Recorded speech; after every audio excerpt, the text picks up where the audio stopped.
Reverend Thompson is back in the room. Reverend Thompson, you have the floor now, and we're on a 3-minute timer. Okay. To the conveners, thank you for the opportunity to speak today. My name is Reverend Mark Thompson. I am representing the Samuel DeWitt Proctor Conference today, which is an NGO with ECOSOC status. The mission of the Samuel DeWitt Proctor Conference is to nurture, sustain, and mobilize the faith community to address critical needs of human rights and social justice within local, national, and global communities. The Proctor Conference and our General Secretary, the Reverend Dr. Ivor Elaine Carruthers, who is also Executive Director of the Center for Reparatory Justice, Transformation, and Reconciliation in McCormick Theological Seminary, participated in the Durban Conference and in all of the convenings associated with the International Decade for People of African Descent and other proceedings. I simply, from what I've heard since I've been here, want to commend and pledge solidarity with the wide diasporic representation here, for it pushes back against the current assault on Pan-Africanism and reparations being waged on social media by global right-wing nationalist and reactionary forces. Dr. Sari spoke yesterday about the propaganda war that is being waged against African people. How, in fact, did they get all our cell phone numbers the day after a diasporic woman lost the presidency? Not one non-African was accidentally texted on the day after the election. I would add all the manufactured debate on social media as to whether or not this person or that person is an authentically black or diasporic African, pitting African Americans and diasporic Africans against one another. You all will recall the phenomena of the social media clubhouse.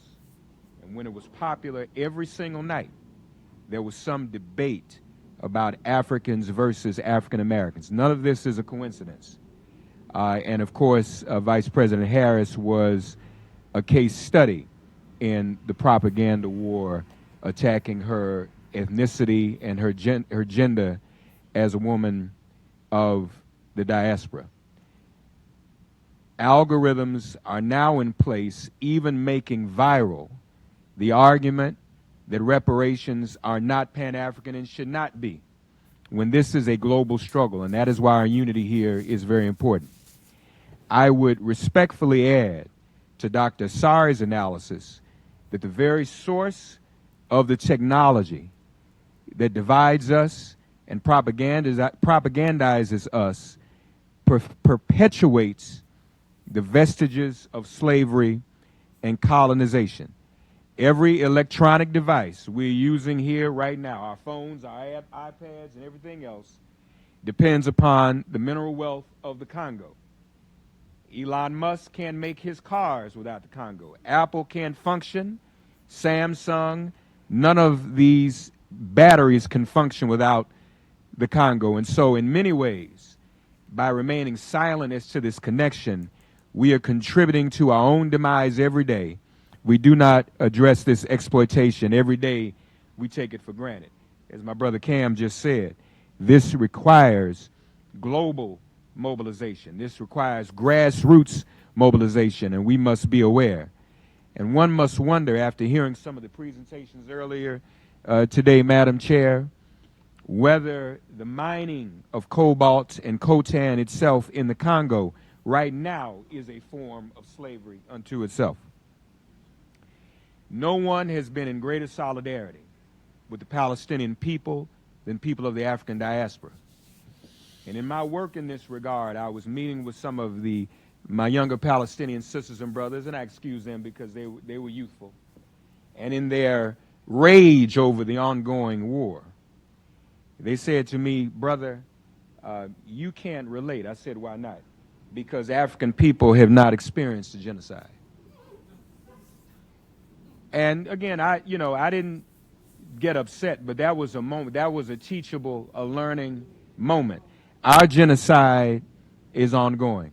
And so I hope that we can continue to maintain our global solidarity. We all are an African people wherever we are. We all are worthy of reparations and repair wherever we are in the diaspora. And I look forward to the continued work of this collective so that we may address not only slavery and colonization, but their ongoing vestiges. Thank you very much.